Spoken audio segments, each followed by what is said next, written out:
परमेश्वरी भगवान की आदिम आदिनाथ भगवान की भगवान ससने महावीर भगवान की आचार्य श्री कृष्ण विश्व सागर जी महाराज की हिंसा में विश्व धर्म की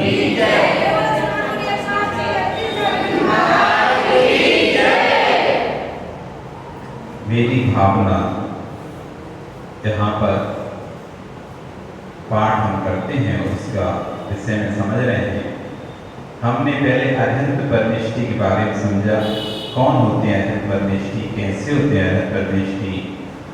अब अरहंत परमेष्टि बनते कैसे? साधु के द्वारा ही अरहंत बनते। जो भी अरहंत परमेष्टि बनेंगे वो पहले साधु बनेंगे। जब तक साधु नहीं बनेगा कोई, तब तक अरहंत नहीं बन सकता। अरहंत बनने के लिए आचार्य बनना जरूरी नहीं है, उपाध्याय बनना जरूरी नहीं है, लेकिन साधु बनना जरूरी है। जब तक साधु नहीं बनेगा व्यक्ति, तब तक अरहंत पद को प्राप्त नहीं कर सकता। नग्गो विमुख मुक्को शेषा उपज्ञा सभ्य, नग्नता ही मोक्ष मार्ग है, शेष सब उन्मार्ग है। नग्नता ही, जिन शासन में कितने भी कोई भी हो उससे पूरी दीक्षा लेने की पड़ेगी, तभी जाकर उस अरहंत पद को प्राप्त कर पाएगा, नहीं तो अरहंत पद प्राप्त नहीं कर पाएगा। तो जिन दीक्षा लेकर क्या करेगा, मुनि कैसे बनेगा, कैसा मुनि अरहंत बनता है, ये आज इसमें समझा रहे हैं। कौन मुनि अरहंत पद को प्राप्त करते हैं, कैसे मुनि अरहंत बनते हैं। सभी मुनि अरहंत नहीं बनते। मुनि बनकर स्वर्ग जा सकते हैं, लेकिन मुनि बनकर मोक्ष जाना, अरहंत बनना, उसकी कैसे बनी चाहिए तो बता रहे हैं। विषयों की आशा नहीं जिनके अंदर किंचित मात्र भी 5 इंद्रिय के 28 विषयों की कोई भी आशाएं नहीं है। साम्य भाव धन रखते हैं, और धन के नाम पर जिन पर कोई है तो समता का धन है। धन के नाम पर जिनके पास कुछ है, पैसे के नाम पर कुछ है, तो समता है। जैसे कहा है, यदि श्रावक के पास कोणियां नहीं है तो कोणी का नहीं। श्रावक के पास यदि कोणी नहीं तो कोणियों का नहीं है, और साधु के पास कोणी तो कोणी का नहीं है। साधु का कोई धन है तो जगत का द्रव्य नहीं है, साधु का कोई धन है तो समता है। जो जितना वास्तव में जो अंदर से साधु होंगे उतनी ही समता से, उतनी ही सहनशील समता को धारण करने वाले होंगे।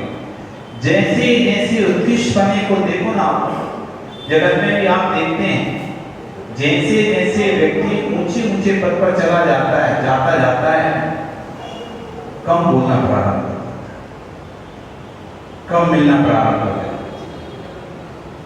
लोगों से उसके संपर्क कम हो जाता है, मिलना कम हो जाता है, बोलना कम हो जाता है। आप ऊंची पढ़ाई वाले लड़कों को देखो, हाई एजुकेशन जो लेते हैं, बड़ी बड़ी IPS IAS, उन्हें ज्यादा धंधा नहीं तो बकर वकर नहीं करते, ज्यादा काम से जितना हुआ बोला बात खत्म। आगे ऑफिसर वर्ग के जो लोग रहते हैं, तो जैसे जैसे साधु ऊपर की ओर बढ़ता है, साधना में बढ़ता है, वैसे वैसे उसकी कसाय ऑटोमेटिक खत्म होती है। तो ऊपर तभी बढ़ेगा जब कसाय कम होगी। कसाय बढ़ रही है तो ऊपर नहीं बढ़ सकता, क्योंकि ऊपर वही उठता है जो हल्का होता है। ऊपर कौन उठता है? भारी वस्तु पर उठती है कि हल्की वस्तु पर उठती है? जो जितना हल्का होता है वो उतना ऊपर की ओर जाता है, और जो जितना भारी होता है उतना नीचे की ओर जाता है। जो रसायन से जितना हल्का होता जाएगा, अनंतानुबंधी से हल्का हुआ, चौथे स्थान में पहुंच गया। पहले स्थान में जीव जो था, जैसी उसके अनंतानुबंधी कसाई गई, सीधा चौथा स्थान उड़कर ऊपर चौथा स्थान। तो जैसी अप्रत्यक्षान कसाई गई, 5वां स्थान। प्रत्यक्षान कसाई गई, छठवां वो स्थान पहुंच गया, सातवां पहुंच गया, और जैसे ही एक एक करके मान, माया, क्रोध जा रहे हैं, 8, 9, 10वें स्थान पर पहुंचे। तो जैसे जैसे कसाय से वो हल्का होता जाएगा, समता रस का पान करता जाएगा, वैसे वैसे वह व्यक्ति ऊपर उठता जाएगा। समता का यदि कोई देखना है उदाहरण, तो पढ़ो प्रथमान योग। जब समाधि मरण भाषा पढ़ते हैं पाठ, गज कुमार मुनि के ऊपर जब सिगड़ी रखी, तभी वो उस सिगड़ी रखने वाले के प्रति क्रोध भाव नहीं आया। पांडवों को लोहे के गरम कड़े पहनाए जा रहे हैं, तब भी वो अपने में ही चलाती में राज की चील नोच रही है आंखें, तब भी जो बिल्कुल भी विचलित नहीं हो रहे। सुकुमार मुनि को श्यामी शेरवी भक्षण कर रही है, तब भी वो शांति से रहती है। गुरुदत्त स्वामी को आग लगाई जा रही है, तब भी अपने ध्यान में समता परिणाम रहती है।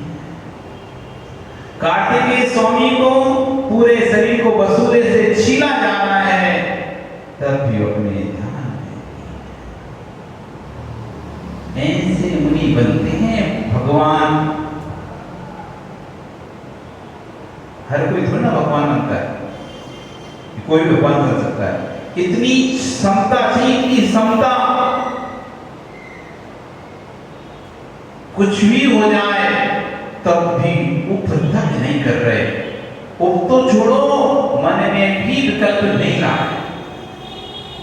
उप तो ठीक है भैया, मन में तो व्यक्ति सोच सकता है ना, बाहर से कुछ नहीं बोला अटक करके बैठ जाए, लेकिन अंदर अंदर तो परिणाम चल सकते हैं। अफसोस अंदर अंदर जैसे आपसे कोई को आपको बोलना बोल नहीं पा रहा, तो आप अंदर अंदर उसके बारे में सोच सकते हो, बाहर से नहीं बोल पा रहे कोई बात नहीं, लेकिन अंतरंग में भी जिसके अंदर उपसर्ग करने वाले के प्रति भी किंचित मात्र भी परिणाम खराब नहीं हो रहे हैं।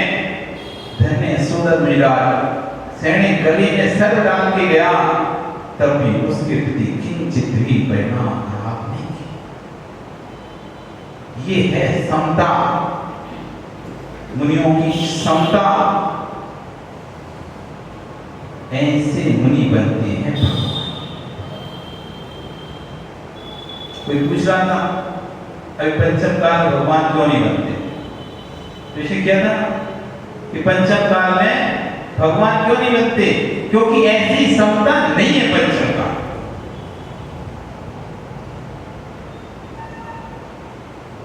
क्यों नहीं बन सकते भगवान पंचम काल में, इसलिए नहीं बन सकते। भगवान बनने के लिए ऐसी क्षमता चाहिए और ऐसा समर्थ, क्योंकि सहन खत्म हो गया है, शरीर की क्षमताएं खत्म हो गई, सहन करने की क्षमता नहीं है। 1 घंटे तो हम बैठ नहीं सकते ढंग से, थोड़े से मच्छर काटता है तो उसी में विचलित हो जाते हैं। 10 मिनट बोला जाए कि 10 मिनट हाथ पे हाथ रख के बैठ जाओ, 10 मिनट बैठने पर शरीर को मत हिलाना, लेकिन एक मच्छर आ जाए आप रहोगे नहीं, वो मच्छर थोड़ा सा भी देर भी आप सहन नहीं कर पाओगे। मच्छर का डंस इतनी तीव्र वेदना लगेगा वो मच्छर का डंस। वैसे आपको हिलाते रहते पता नहीं चलता था कि कहां गया मच्छर बैठा, लेकिन आप हिलाने आपको बैठ गया है, मच्छर छोड़ो मक्खी का कांटा सहन नहीं कर पाओगे। जो सामान मक्खी होती रहती ना, वो भी बहुत तेज काटती है। वो आपके शरीर पर बैठ जाए और आप मत हिलाओ, से थोड़ी देर बाद देखो इतनी बेचैनी होगी आपको अंदर से, ऐसा लगे कब मैं जल्दी से हाथ हटाऊं और इसको हटाऊं पहले। एक छोटी चींटी जब शरीर पर चढ़ती है तो पूरे शरीर में खुजली होने लगती है, ऐसा लगता है जल्दी से हाथ लगा के क्या है, देखा तो नहीं, मिट जाने दो, लेकिन उसको सही करो, इस हाथ को खुजली हो रही है यहाँ पे। अब सोचो, जब एक चींटी का उपसर्ग सहन नहीं कर पा रहा व्यक्ति, एक मच्छर का नहीं कर पा रहा, मक्खी का नहीं कर पाए, तो कहां जल्दी सीढ़ियों को उपसर्ग सहन कर पाएगा, कहां तलवार को उपसर्ग सहन कर पाएगा, कहां सर के उपसर से कर दो। इतना हीन सेना है, इसलिए पंचम काल में भगवान नहीं करते, क्योंकि इतनी समता नहीं। धन धन समता धन, साधुओं का कोई धन है तो समता धन है, जिसके पास समता नहीं है वो साधु नहीं। जैसे कहते हैं ना, श्रावक के पास धन नहीं तो किस काम का श्रावक, कोई मतलब नहीं है, ना कुछ खरीद सकता, ना पहन सकता, ना ओढ़ सकता है, अपनी इच्छाएं पूर्ति नहीं कर सकता, क्योंकि हर चीज की इच्छा तो किससे पूरी होगी, हर कार्य को पूरा करना है श्रावक तो किससे करे, दान भी करना है तो धन चाहिए, साधु सेवा भी करनी है तो धन चाहिए, और भी अपने घर की पूर्ति करनी तो धन चाहिए। भाई कहीं बाहर जाना है, यात्रा जाना है, कहीं भी जाना है, हर जगह तो पैसा लगता है, कोई ऐसा स्थान है जहाँ नहीं लगता हो, हर जगह धन उसको चाहिए पड़ता है। धन नहीं है तो श्रावक की कोई कीमत नहीं है, ऐसी समता नहीं है तो साधु की कोई कीमत नहीं। गुस्से वाले साधु कोई नहीं पूछता, यही कहते हैं इतना गुस्सा था तो काय को बन गए महाराज, घर में रहते, इतना अच्छा अच्छा चाहिए था, इतनी सुविधाएं चाहिए थी तो घर में रहते, काय को आ गए, यहाँ तो पैसे ही पता था कि असुविधाएं मिलेगी। ये मार्ग तो हिस्सा क्या पढ़ा तो मन ने, मिथ्या रूपी अंधकार से भरा ये मार्ग, इस मार्ग में तो दुख के बड़े बड़े गड्ढे हैं, पग पग पर गड्ढे भरे हुए दुखों के, क्लेश के, संक्लिष्टता के, उबड़ खाबड़ रास्ता है, तो इसमें तो दुख तो मिलेगा ही मिलेगा। ये सब कुछ मिल जाएगा तो फिर संसार के ग्रस्त में और साधु जीवन में अंतर क्या रहेगा। श्रावक जीवन और साधु में एक तो अंतर है, जहां मिलना नहीं है, जो मिला है उसे समता से सहन करना है, उसी में ही आनंद बनाना है। मिल गया तो ठीक, नहीं मिला तो ठीक, यथालाभ आहार करने गए, मिल गया तो ठीक, नहीं मिला तो ठीक, जो मिला तो ठीक, नहीं मिला तो ठीक। कोई ने स्तुति की तो ठीक, किसी ने निंदा की तो भी ठीक। अपना काम तो सहन करना, समता से, तो समता ही धन जिनके पास है, जो समता धन को रखते हैं, और जगत के किसी भी धन को जो अपने पास नहीं रखते हैं, निज पर के हित साधन में अपने और दूसरों के हित के लिए जो सदैव निस दिन तत्पर रहते, कभी भी स्वामी जी घर उपदेश जी ठीक है, तथास्तु कल्याण हो, ये भी धर्म उपदेश, तुम्हारा कल्याण हो, जो निष्दिन प्रत्येक प्राणी मात्र के लिए कल्याण में हमेशा तत्पर रहते हैं। कोई भी जीव आ जाए उनके पास, किसी भी जीव को तड़पता हुआ देख लें, दुखी देख लें, क्लेशित देख लें, तो उसकी रक्षा के लिए सब पर तत्पर रहते हैं, निष्दिन तो तत्पर है। किसमें? निज पर के हित में, अपना हित करने में भी और दूसरे का हित करने में भी, स्वयं का भी हित करते हैं, और कैसे व्यक्ति धर्म के मार्ग पर लगे, कैसे व्यक्ति पाप से छूटकर धर्म पर लगे, कैसे दुर्गतियों से बचे, इससे उसकी रक्षा हो, इसका निरंतर पुरुषार्थ करते रहते। स्वार्थ त्याग की कठिन तपस्या, जगत में आज प्रत्येक व्यक्ति स्वार्थी है, सब अपने अपना देखते हैं, अपना अपना देखते हैं, अपना काम बनता भाड़ में जाए जनता, या अपना लोटा छानो और भागो, अपना काम हो गया अब मैं क्या करना है किसी से। जो अपना नहीं देखते, स्वार्थ त्याग की कठिन तपस्या, ये बड़ी बड़ी तपस्या है। परहित करना, स्वयं का हित नहीं देखकर दूसरों का हित के बारे में सोचना, कोई निस्वार्थ भाव से सेवा करना, निस्वार्थ भाव से कार्य करना, निस्वार्थ भाव से प्रवचन करना, या निस्वार्थ भाव से चर्या करना, कोई प्रकार का स्वार्थ नहीं कि संजय हमको बिहार कराएगा तो चलो संजय को अच्छे अच्छे से बोल लें, संजय को बात कर लें, संजय को अपना भक्त बनाने के बिहार कराएगा, कोई स्वार्थ नहीं। अमुक नहीं कराएगा, इससे बात नहीं करते। ये हमारे मंदिर को बनवाएगा, लाखों का दान देगा, तो इससे हम बात करते हैं। ये दान नहीं देगा, देखते तक नहीं।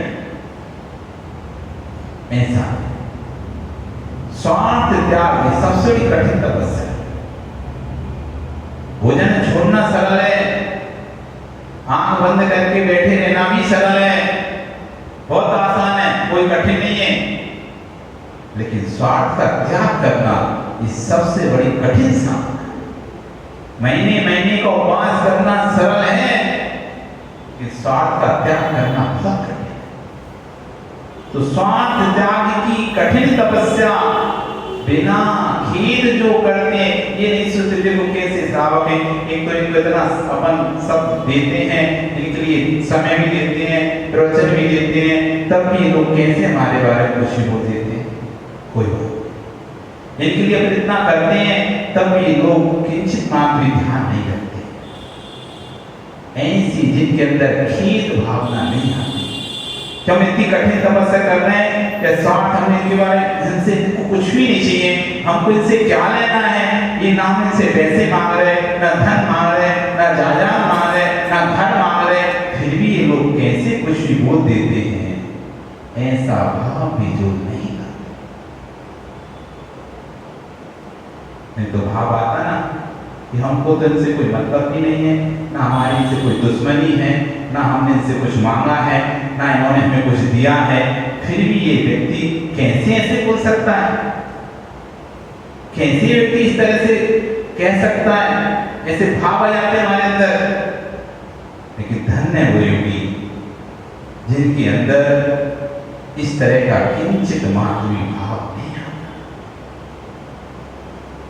स्वार्थ त्याग की कठिन तपस्या, बिना खेद, समझते ना, दुख, हाय ये क्या हो रहा है, हाय ये क्या हो गया, इसे कहते हैं खेद।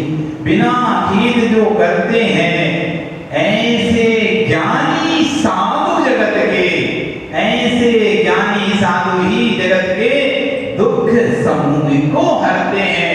ऐसे ही साधु जब तीर्थंकर बनते हैं, अरिहंत बनते हैं, तो जगत के प्राणियों के दुखों के समूह का हरण कर लेते हैं, उन्हें धर्म का उपदेश देते हैं। ऐसे ज्ञानी यदि बनो साधु, तो भावना भाव इस भाव में ना बन पाए, लेकिन किसी भाव में बने तो ऐसे एक बार जरूर। ठीक है, अभी पंचम काल है, अभी सीजन नहीं है, लेकिन ठीक है, सीजन नहीं है इसका मतलब नहीं होता कि आम यदि चला जाए, आम का सीजन चला जाए तो आम को पेड़ को काट दो। आम का सीजन चला जाए तो आम को पेड़ को काटा नहीं जाता, फिर भी उसे सींचा जाता है, सुरक्षित रखा जाता है, क्योंकि जब भी सीजन आएगा तो इसी पेड़ में ही फल आएंगे, कोई दूसरा पेड़ नहीं लगाना पड़ेगा।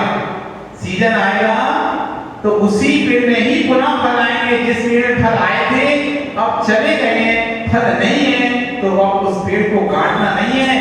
कह रहे फल तो है नहीं, क्या करो इस पेड़ को रख के, फेंक दो, स्वीकार दो, तोड़ दो, नहीं काट दो, नहीं, सुरक्षा रखो, 8 महीना सुरक्षा रखो, फिर 4 महीने फिर फल। उसके लिए अलग से पेड़ नहीं लगाना पड़ेगा, इसी वृक्ष में फल आएंगे।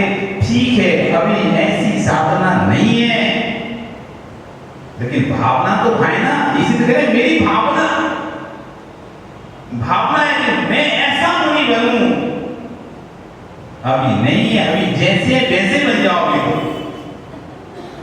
तुम सोचो कि महाराज जी ऐसे बनते नहीं है तो फिर हम काय को बने, अच्छे घर में पड़े ना, ऐसे तो आप तो बोले ऐसे नहीं बनेंगे भगवान, तो फिर जब ऐसे तो अपन बन नहीं सकते तो भगवान ने क्या मतलब फिर बनने से? अरे कोई बात नहीं, जैसे बन सकते हो वैसे बनो, पहले स्कूल में पहले बैठना तो सीखो, फिर अच्छी पढ़ाई करवा देंगे, समय आएगा। अच्छा पहले स्कूल जानते हो, पहले स्कूल क्या होता है, उसमें पढ़ाई नहीं कराई जाती, सिर्फ उसमें बैठना सिखाया जाता है। क्या सिखाया जाता है?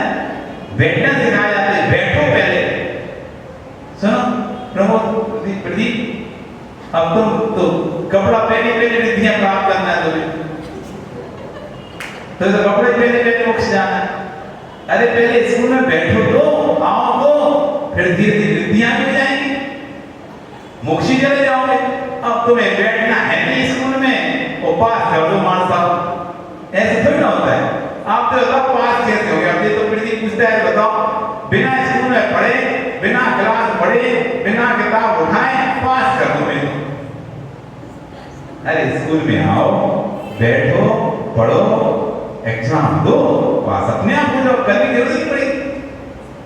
मिल जाएंगी सारी रिद्धियां, 64 की 64 हुई, एक दो तो फिर उसमें गर्भित हो जाएंगे, तुम 4 रिद्धि और कौन कौन सी आकाशगामी रिद्धि, वो तो ऑटोमेटिक मिल जाएगी। 64 मिलेगी तो पहली क्यों नहीं मिलेगी?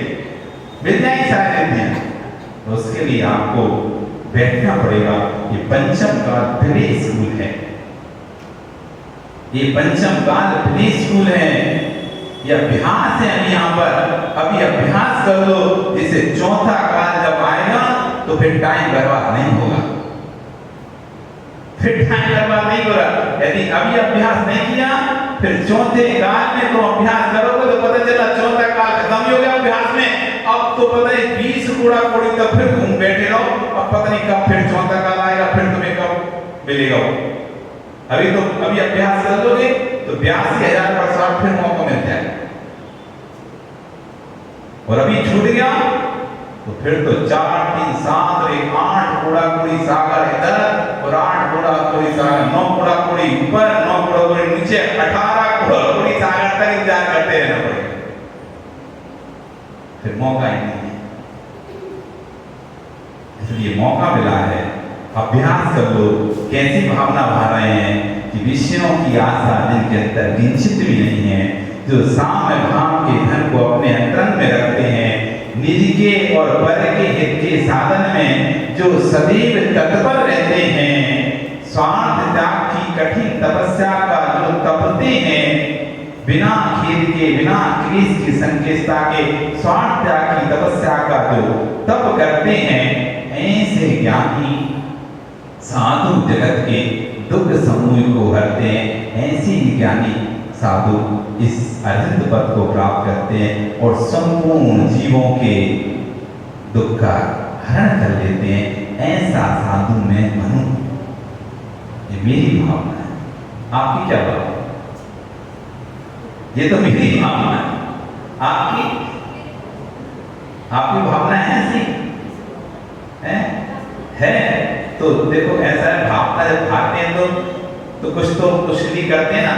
अब भावना भारे तो क्या किया तुम्हें, क्या करोगे फिर? जब ऐसी भावना है कि मेरी भावना है मुझे बड़ा आदमी बनना है, तो तुम बढ़िया मेहनत करते हो, व्यापार बढ़ाते हो, और व्यापार 1 नहीं 2 नहीं, हर जगह जगह से माल इकट्ठा करके बेचते हो, कुछ भी तो करते हो, बड़ा आदमी बनना है। ऐसे बैठे बैठे तो नहीं बन जाओगे बड़े आदमी ना।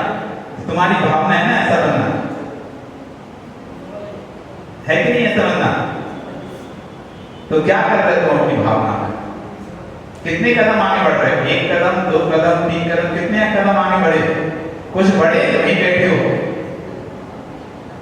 स्टेशन बैठे, हमें तो जाना है, हमें तो जाना है, हमें तो जाना है, बैठे हो कुर्सी पर, रट लगा दो, गाना गाओ, हमें तो जाना है, हमें तो पहुंच जाओगे। क्यों जाना है? जाना है मेरी भावना है, मुझे कलकत्ता जाना है, मिनट खा के वो प्लेटफॉर्म बैठ जाना है स्टेशन पे, और भावना भाना मुझे कलकत्ता जाना है, मुझे कलकत्ता जाना है, तो पहुंच जाओगे? नहीं पहुंचोगे।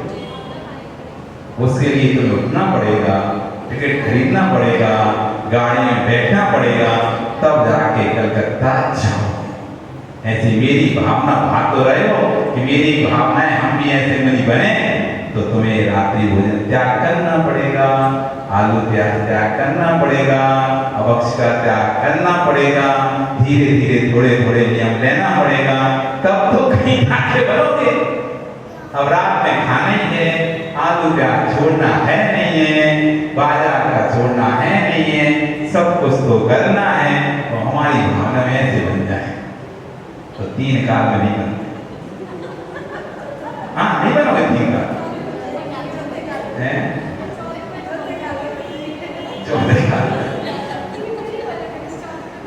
ना भूत में बनोगे, ना वर्तमान बनोगे, ना भविष्य बनोगे, चाहे कोई सा काल है, चाहे चौथा काल काल भी आएगा तब भी तुम भाभी ऐसी भटकते रहोगे, उस समय बन जाओगे तो कीड़ा किल्ली खिल्ली नानी पड़े रहोगे। चौथा काल तो मिलेगा लेकिन पर्याय तो मिलेगी दूसरी। इस कल्याण अभी से तैयार हो जाओ, मेरी भावना भाव आपका सन।